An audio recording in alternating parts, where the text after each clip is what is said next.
नमस्कार, आपका बहुत स्वागत है टीवी 7 भारत में। मैं हूं आपके साथ रितिका आवाना। प्रधानमंत्री नरेंद्र मोदी ने एक कार्यक्रम में विपक्ष खासकर कांग्रेस पर तीखा राजनीतिक तंज कसा है। उन्होंने कहा है कि आज केवल आम जनता ही नहीं बल्कि कांग्रेस के नेता भी अपनी समस्याओं और मांगों के समाधान के लिए केंद्र सरकार की ओर उम्मीद भरी नजरों से देखते हैं।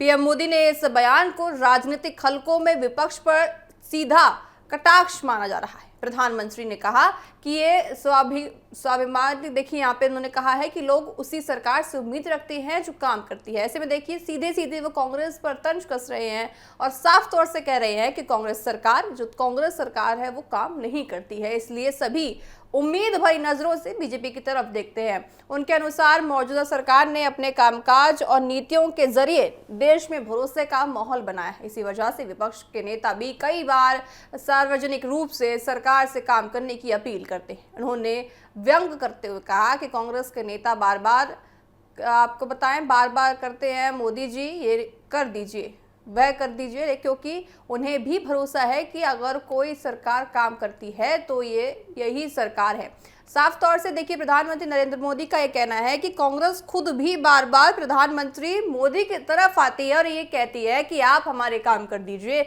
तो ऐसे में वो खुद जानती है क्योंकि वो काम नहीं कर पाती है। पीएम मोदी ने आगे कहा कि उनकी सरकार किसी कार्यशैली से देश में लोगों की पूरी तरह से काम नहीं कर पाती है और साथ ही बीजेपी सरकार पूरा काम करती है। उन्होंने कहा कि जब सरकार कोई बड़ा फैसला लेती है तो विकास का कोई बड़ा काम पूरा करती है तो जनता की उम्मीदें वहीं खत्म नहीं होती हैं, बल्कि वह अपने आर्थिक बेहतर सुविधाओं और तेज विकास की मांगे करने की लगती हैं। प्रधानमंत्री ने इसे असंतोष नहीं बल्कि देश की बढ़ती आपको बताएं एक उम्मीद के तौर पे बताया। विपक्ष पर निशाना साधते हुए उन्होंने कहा कि आज सिर्फ जनता ही नहीं बल्कि पूरे विपक्ष भी सरकार को लगातार नई नई मांगे करता रहता है। उनका कहना था कि ये अपने आप से इस बात का संकेत दे रहे हैं कि सरकार पर जो है, देखिए सरकार पर भरोसा बड़ा है और लोग मानते हैं कि वर्तमान सरकार के बड़े फैसले लोगों और उन्हें देखिए ज्यादा महत्वपूर्ण रखते हैं। प्रधानमंत्री ने अपने संबोधन में वैश्विक परिस्थितियों का भी जिक्र करते हुए कहा कि दुनिया इस समय बड़े बदलावों के दौर से गुजर रही है, जहां पुराने तरीके और पूरी तरह से बदल चुके हैं। ऐसे में भारत के सामने कई नए अवसर भी पैदा हो रहे हैं। उन्होंने युवाओं, स्टार्टअप्स और उद्योगों और नवाचार करने वालों से इन अवसरों का पूरा लाभ उठाने की अपील की है। उन्होंने कहा कि सरकार नेशन फर्स्ट की भावना के साथ काम करती है और देश के विकास के हर कदम पर उनके साथ खड़ी है। प्रधानमंत्री ने यह भी दावा किया कि भारत अब रिफॉर्म एक्सप्रेस पर सवार हो चुकी है और आने वाले समय में सुधारों की गति और तेज हो सकती है। देखिए कुल मिलाकर कहा जाए तो प्रधानमंत्री नरेंद्र मोदी ने आज साफ तौर से कांग्रेस सरकार को आड़े हाथों लिया है। उनका यह कहना है कि कांग्रेस सरकार पूरी तरह से काम नहीं कर पाती है और वो खुद बीजेपी सरकार की तरफ टकटकी लगाए बैठी है और पूरी उम्मीद भरी नजरों से बीजेपी की सरकार की तरफ से देखती है कि ये भी काम करेंगे, क्योंकि उनके खुद बस की काम करना नहीं है। ये प्रधानमंत्री नरेंद्र मोदी का कहना है और साफ तौर से आपको बताएं कि उनका कहना है कि विकसित भारत की राह पर सिर्फ और सिर्फ बीजेपी सरकार ही भारत को ले जा सकती है, इसीलिए ज्यादा जनता उम्मीद बीजेपी सरकार से करती है। बहरहाल चलिए खबरों में आगे बढ़ते हैं। उत्तर प्रदेश की राजधानी लखनऊ के अलीगंज इलाके में हुए भीषण अग्निकांड ने पूरे प्रदेश को झंझोड़ कर रख दिया। एक इमारत में लगी आग में 15 बच्चों की दर्दनाक मौत के बाद अब हादसे की वजह और जिम्मेदार लोगों को लेकर सवाल खड़े हो रहे हैं। सरकार ने मामले की जांच के लिए विशेष जांच दल यानी एसआईटी का गठन भी कर दिया है, जबकि सभी मृतकों के शवों का पोस्टमार्टम कराकर उनके परिजनों को भी सौंप दिया गया है। घटना के बाद प्रशासनिक कार्यवाही भी शुरू कर दी गई है, लेकिन लोगों के मन में सबसे बड़ा सवाल यही है कि आखिर इन 15 मासूम जिंदगियों का जिम्मेदार कौन है। इसी बीच देखिए सोशल मीडिया पर एक वीडियो भी तेजी से वायरल हो रहा है, जिसमें खुद फायरमैन बताने वाले जितेंद्र नाम के व्यक्ति ने कई गंभीर आरोप लगाए हैं। वीडियो में ये दावा कर रहे हैं कि इस पूरे मामले में केवल छोटे अधिकारियों पर ही कार्रवाई की जा रही है, जबकि बड़े अधिकारियों को जिम्मेदारी से पूरी तरह से निकाल दिया जा रहा है। उन्होंने कहा है कि देखिए जो बड़े अधिकारी हैं उन पर कोई भी गाज सरकार नहीं घेर रही है, बल्कि छोटे अधिकारियों को वो पकड़ रही है। देखिए वीडियो में फायरमैन ने यह भी कहा कि इस मामले को लेकर पहले भी शिकायतें की गई थी। कुछ अधिकारियों ने मुख्यमंत्री को पत्र लिखकर भी चिंता जताई थी। उनका आरोप है कि फायर सेफ्टी नियमों के पालन को लेकर गंभीर लापरवाही बरती गई है। हालांकि इन दावों की आधिकारिक पुष्टि अभी तक नहीं हुई है। जांच एजेंसियां पूरे मामले की जांच कर रही है। अग्निकांड के बाद सामने आ रहा है कि जानकारी के अनुसार देखिए, जिस इमारत में कोचिंग सेंटर, गेमिंग जोन और अन्य व्यावसायिक गतिविधियां संचालित की जा रही थी, वहां पर्याप्त अग्निशामन व्यवस्था मौजूद नहीं थी। बताया जा रहा है कि भवन में आपातकालीन निकास की कोई भी देखिए उपस्थिति नहीं थी। अगर कोई भी स्थिति ऐसी हो जाती है तो वहां से निकलने के लिए लोगों को जगह थी ही नहीं। इसी वजह से स्थिति हुई। जब आग तेजी से फैली तो लोगों के पास बाहर निकलने का पर्याप्त रास्ता ही नहीं बचा। कई लोगों को एक ही सीढ़ी के जरिए बाहर निकलने की कोशिश भी करनी पड़ी, जिससे स्थिति और ज्यादा गंभीर हो गई। घटना के बाद राज्य सरकार ने तत्काल कार्रवाई करते हुए 4 अधिकारियों को निलंबित भी कर दिया है। वहीं पुलिस ने भी 4 लोगों को गिरफ्तार कर लिया है। लेकिन सवाल यही है कि क्या केवल कुछ लोगों की गिरफ्तारी और निलंबन से पूरी तरह से देखिए मामले से हाथ झाड़ सकते हैं? स्थानीय लोग और विशेषज्ञों का मानना है कि मामले की जांच और तक पूरी जड़ से जाना चाहिए, ताकि भविष्य में ऐसी घटनाओं को रोका जा सके। इसे पूरे मामले में भवन निर्माण से जुड़े निर्माणों, फायर सेफ्टी प्रमाण पत्र, नियमित निरीक्षण और प्रशासनिक निगरानी की भूमिका की जांच भी दायरे में आनी है। देखिए, ये पता लगाया जा रहा है कि क्या भवन को आवश्यक अनुमति मिली थी, क्या सुरक्षा मानकों का पालन किया गया था और क्या संबंधित विभागों के समय समय पर निरीक्षण किया गया था। यदि नियमों का उल्लंघन हुआ है तो जिम्मेदार व्यक्तियों को संस्थानों पर सख्त कार्रवाई की जानी चाहिए। राजनीतिक और सामाजिक स्तर पर भी ये मुद्दा चर्चाओं का विषय बना हुआ है। विपक्ष सरकार से जवाब मांग रहा है, जबकि सरकार ने विपक्ष देखिए निष्पक्ष जांच का भरोसा भी दिलाया है। मुख्यमंत्री ने घटना पर दुख व्यक्त करते हुए दोषियों के खिलाफ कड़ी कार्रवाई की है। वो खुद देखिए वहां पीड़ितों से मिलने पहुंचे हैं। मुआवजा सरकार दे रही है। फिलहाल देखिए एसआईटी की जांच जारी है और अंतिम रिपोर्ट का इंतजार किया जा रहा है। जांच पूरी होने के बाद ही ये साफ हो पाएगा कि देखिए इस पूरे भयानक हादसे के पीछे आखिर कौन था, इस दर्दनाक हादसे के पीछे किसकी लापरवाही थी। लेकिन इतना जरूर है कि 15 बच्चों की मौत ने फायर सेफ्टी व्यवस्था, प्रशासनिक निगरानी और भवन सुरक्षा मानकों पर गंभीर सवाल खड़े कर दिए हैं। अब पूरे प्रदेश की नजर जांच रिपोर्ट पर आ गई है कि आखिर जांच रिपोर्ट एसआईटी की क्या कुछ सामने लाती है, जिससे इस हादसे की सच्चाई और ज्यादा सामने आ सकती है। और साथ ही देखा जाएगा कि किस तरह से देखिए आगे की कार्रवाई होती है। एसआईटी की जो जांच है वो क्या कुछ करती है। बहरहाल चलिए खबरों में आगे बढ़ते हैं। पुणे के युवा आपको बताएं, जिस तरह से केतन अग्रवाल की मौत को शुरुआत में दुखद हादसा माना जा रहा था, लेकिन पुलिस जांच में सामने आया कि तथ्यों ने इस मामले को बेहद सनसनीखेज बना दिया है। दरअसल जांच एजेंसियों का दावा है कि ये कोई दुर्घटना नहीं बल्कि एक सोची समझी हत्या है, जिसकी साजिश कई दिनों से रची जा रही थी। आरोप है कि केतन की मंगेतर सिया गोयल ने उसके कथित प्रेमी चेतन चौधरी ने कई बार उसे रास्ते से हटाने की पूरी कोशिश की थी। आखिरकार 18 जून को अपने मकसद में वो दोनों सफल हो गए। पुलिस के अनुसार केतन और सिया की शादी की तैयारियां चल रही थी। परिवार भविष्य की योजनाओं में व्यस्त था, लेकिन इसी दौरान सिया और चेतन कथित रूप से केतन को मारने की योजना बना रहे थे। जांच में यह भी बात सामने आई है दर्शकों कि हत्या से पहले कम से कम 3 बार प्रयास भी किया गया था उनको मौत के घाट उठाने का, लेकिन हर बार कोई ना कोई वजह आगे आ गई थी और कोई ना कोई वजह से उनकी जान बच जा रही थी। पहली कथित कोशिश 31 मई को हुई थी, जब केतन और सिया आपको बताएं एक किले में गए थे। जांचकर्ताओं के मुताबिक इसी दौरान सिया ने कथित रूप से केतन को खाई में गिरने की पूरी कोशिश की। हालांकि केतन ने पास की झाड़ी पकड़ ली और वो बच गए। बताया जा रहा है कि घटना के बाद सिया ने सफाई देते हुए कहा था कि उसने उसे सांप से बचाने के लिए धक्का दिया था। चूंकि केतन को इस पर पूरा भरोसा था, इसलिए उसने इस बात पर शक नहीं किया और उसकी बात पर भरोसा कर लिया। दूसरी कोशिश उन्होंने 4 जून को करी थी दर्शकों। पुलिस के अनुसार उस दिन भी केतन को एक लोहागढ़ के ले जाने की योजना उन्होंने बनाई थी, लेकिन उसकी मां ने उसे जाने से रोक दिया। तो ऐसे में कहा जा सकता है कि मां की दुआओं ने उनको दूसरी बार मौत के देखिए खाई में जाने से रोक लिया है। परिवार के मुताबिक 31 मई की घटना के बाद उसकी मां चिंतित थी और उन्होंने दोबारा वहां जाने की अनुमति नहीं दी थी। देखिए, माँ का जो डर होता है वो अपने आप में होता है, और माँ का डर पहले से उनको अनुभव हो जाता है कि कुछ ना कुछ अनहोनी घटने वाली है। उसी माँ के डर ने उनको पहले रोक दिया, लेकिन देखिए मौत ने कितनी ज़्यादा उनको पुकारा है और वो तीसरी बार दौड़े चले गए। इस वजह से कथित साजिश उस दिन पूरी हो गई थी। इसी बीच एक और घटना ने जांचकर्ताओं का ध्यान खींचा है। केतन और सिया की शादी से पहले आपको बताएं प्री वेडिंग जो फोटोशूट होता है दोनों कपल्स का, उन दोनों को 6 जून को यात्रा पर जाना था, लेकिन अचानक केतन का पासपोर्ट गायब हो गया, यात्रा रद्द करनी पड़ी।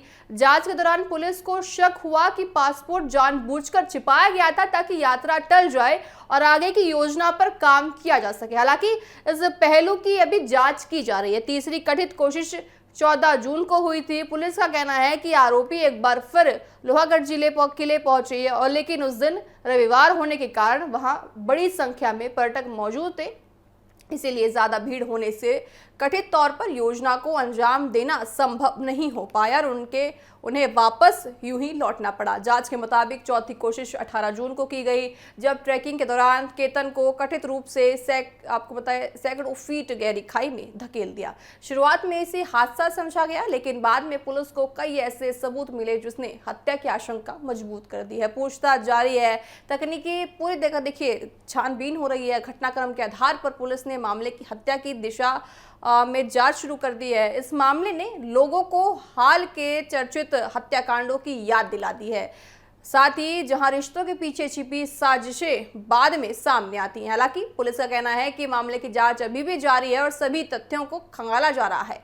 आरोपियों के खिलाफ कानूनी प्रक्रिया आगे की बढ़ा दी गई है। जांच एजेंसियां हर पहलू की पड़ताल कर रही है। फिलहाल देखिए, केतन अग्रवाल हत्याकांड ने पूरे इलाके में सनसनी फैला दी है। जिस रास्ते को विश्वास और साथ का प्रतीक माना जाता है, जिस रिश्ते को एक अटूट रिश्ता माना जाता है, उसी रिश्ते को पूरी तरह से यहाँ खत्म कर दिया गया है।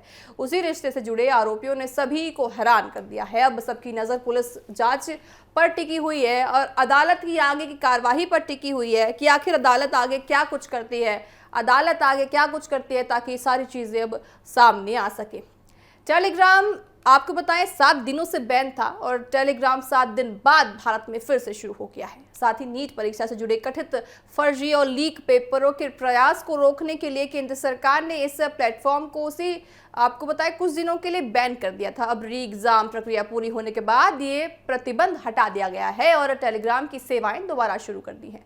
सरकार ने टेलीग्राम पर कार्रवाई उस समय की थी जब नीट परीक्षा से जुड़े कई कथित लीक पेपर, फर्जी प्रश्न पत्र और भ्रामक सामग्री सोशल मीडिया प्लेटफॉर्म पर तेजी से प्रसारित की जा रही थी। और साथ ही सरकार का मानना था कि टेलीग्राम ऐसे कंटेंट देने के लिए या फिर रोकने के लिए पूरी तरह से फैला रहा है, भ्रम फैला रहा है, जिससे पूरी तरह से देखिए भ्रम का माहौल भारत में फैल रहा था। इसी वजह से प्लेटफॉर्म पर अस्थायी रोक लगाने का फैसला लिया गया। प्रतिबंध के दौरान टेलीग्राम ऐप और उससे संबंधित वेब सेवाओं तक पहुंच सीमित कर दी गई थी।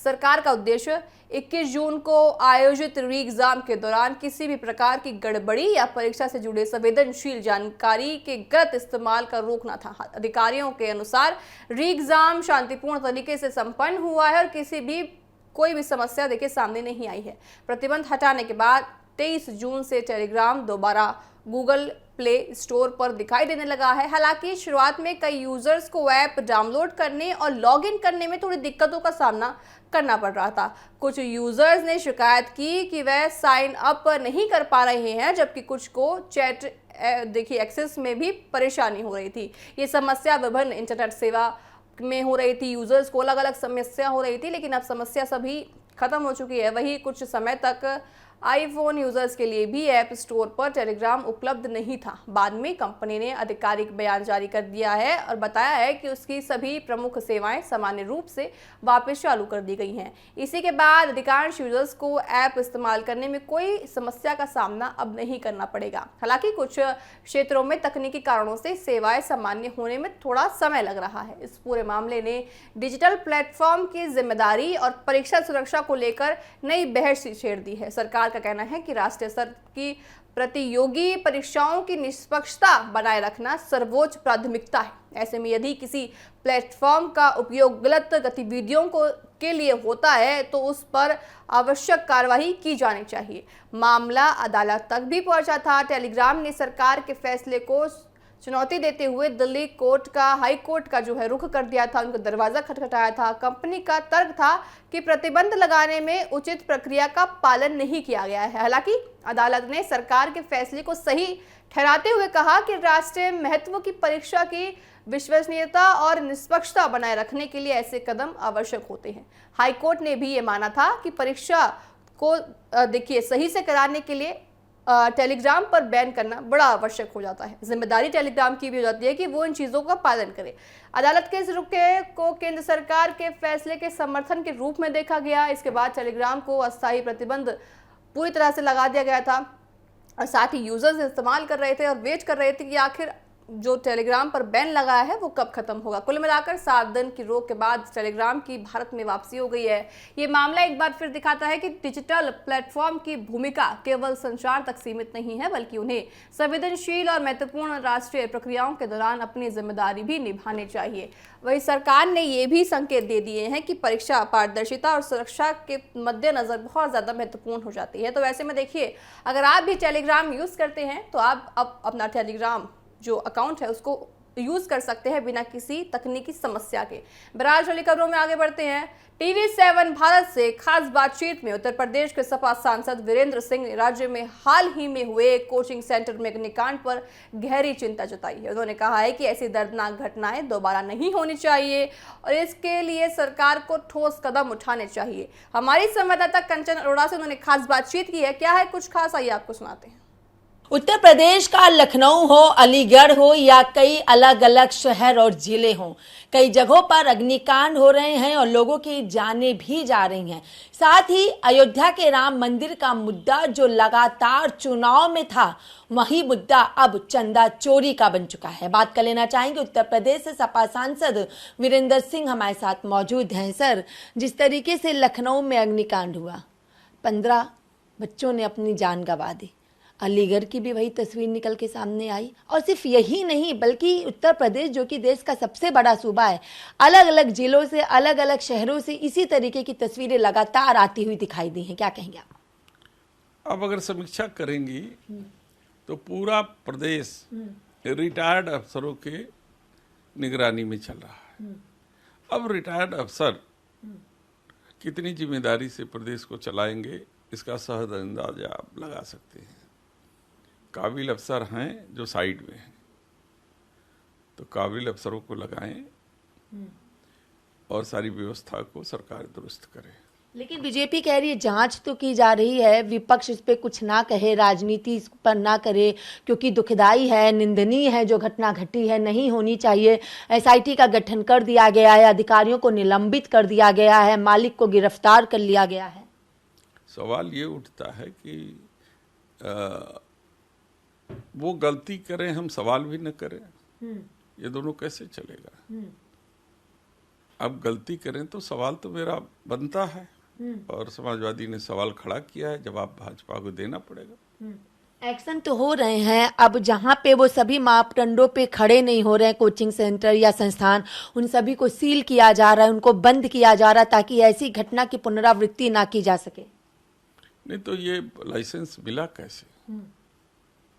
अगर फायर सर्विस का NOC नहीं है तो अलाउ कैसे हुआ? इसका भी तो जवाब देना पड़ेगा। लेकिन लोगों की जान आग लगने से कम दम घुटने से ज्यादा गई है।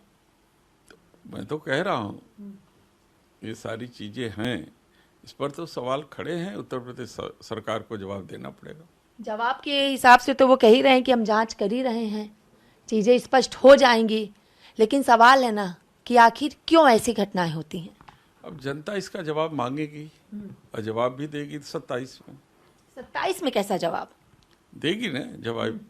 जब जिस तरीके के सवाल उठ रहे हैं, अगर ठीक से जवाब नहीं दिए तो जनता इसका जवाब मांगेगी 27 में। 24 के चुनाव में अयोध्या के राम मंदिर का मुद्दा आप लोगों ने उठाया और वहां पर बीजेपी के सांसद हट के आपकी पार्टी के अवधेश प्रसाद बन गए, सत्ता में आ गए। अब राम मंदिर में चंदा चोरी को लेकर के बातें हो रही हैं। सूबे के मुख्यमंत्री कह रहे हैं कि जांच होने दीजिए, दूध का दूध पानी का पानी हो जाएगा। चंपत राय से लगातार पूछताछ की जा रही है बंद कमरे के अंदर, इसे कैसे देखते हैं आप? देखिए, सवाल चंदे चोरी से बढ़ के है। रुपया, पैसा, सोना, चांदी, धन की चोरी को तो ये देश बर्दाश्त कर लेगा, लेकिन इस चोरी के नाम पर जो हमारे विश्वास की चोरी हुई है, जो भगवान राम के प्रति आस्था की चोरी हुई है, हमारे समर्पण की चोरी हुई है, उसका जवाब कौन देगा? आपको याद होगा कि सतयुग में माँ सीता का हरण केवल माँ सीता का हरण नहीं था। माँ सीता का हरण मेरे विश्वास का हरण था, समाज की आस्था का हरण था, हमारी मर्यादा का हरण था। तो कम बेश वही भगवाधारी लोग राम मंदिर में बैठ करके मेरी आस्था, विश्वास का हरण कर रहे हैं, जिसका जवाब जनता 2027 में देगी। लेकिन श्रद्धालुओं की संख्या कम नहीं हो रही है। भक्त लगातार अभी भी पहुंच रहे हैं, दर्शन कर रहे हैं, पूजा अर्चना वंदन कर रहे हैं, दान अभी भी लोगों के द्वारा दिया जा रहा है। लेकिन आपने जो आस्था विश्वास का जिक्र किया, उस पर तो लोगों का विश्वास अभी भी है। भक्त अभी भी कतारों में, लाइनों में लगे होकर के दर्शन कर रहे हैं। तो माँ सीता के साथ यदि छल हुआ तो क्या उनके प्रति लोगों का विश्वास कम हो गया? कभी नहीं हुआ। विश्वास तो हमारी पूंजी है, हमारा भगवान राम के प्रति समर्पण है, तो वो कहाँ कम होगा? इस चोरी से थोड़ी कम होगा। चोरी तो नियति देखी जाती है, चोरी तो उनकी करनी देखी जाती है, जो लोग वहां बैठ करके हमारे विश्वास और आस्था के साथ छल कर रहे हैं। एक अंतिम सवाल, अग्निकांड हो या फिर चंदा चोरी, 2027 का जिक्र आपने दोनों ही मुद्दों में किया है। कितना फायदा, कितना नुकसान सपा को मिलने वाला है और जनता पे क्या कुछ इसका असर पड़ने वाला है? समाजवादी पार्टी कभी नफा नुकसान देख करके राजनीति नहीं करती है। हमारा सवाल भगवान राम के प्रति जो आस्था है उस पर था। लेकिन बीजेपी तो कह रही ना कि राम की बात वो ना करें जो दर्शन करने के लिए भी नहीं पहुंच रहे थे। तो हम ढोंगी नहीं न हैं। हाँ। हम आस्था रखते हैं, ढोंगी नहीं है। तो जो ढोंगी कौन है? करता है वो ढोंगी कौन है? जो दिखावा करता है वो ढोंगी है। हाँ। जो दिखावा करता है हाँ। वो ढोंगी है। चलिए, तो देखिए, ये थे हमारे साथ उत्तर प्रदेश के चंदौली से सपा सांसद वीरेंद्र सिंह, जिनका साफ तौर पर कहना है कि सपा कभी नफा और नुकसान पर राजनीति नहीं करती है, लेकिन आस्था विश्वास सबके साथ है, हम ढोंग नहीं करते हैं। वीडियो जर्नलिस्ट सौरभ के साथ मैं कंचन अरोड़ा, TV7 भारत, दिल्ली। आपने सुना, साफ तौर से उनका कहना था कि चंदे में किसी तरह की गड़बड़ी हुई है तो केवल पैसों या गहनों की चोरी नहीं, बल्कि लोगों की आस्था और विश्वास से जुड़ा मामला है। और साफ तौर से उन्होंने कहा है कि देखिए, चंदा चोरी हो या फिर अग्निकांड हो, उसमें जवाब जो है जनता देगी। 2027 विधानसभा चुनावों में देखा जाएगा कि जनता किस तरह से जवाब देती है और किसको जवाब देती है। बहरहाल, मेरे साथ अभी के लिए इतना ही। आप देखते रहिए TV7 भारत। नमस्कार।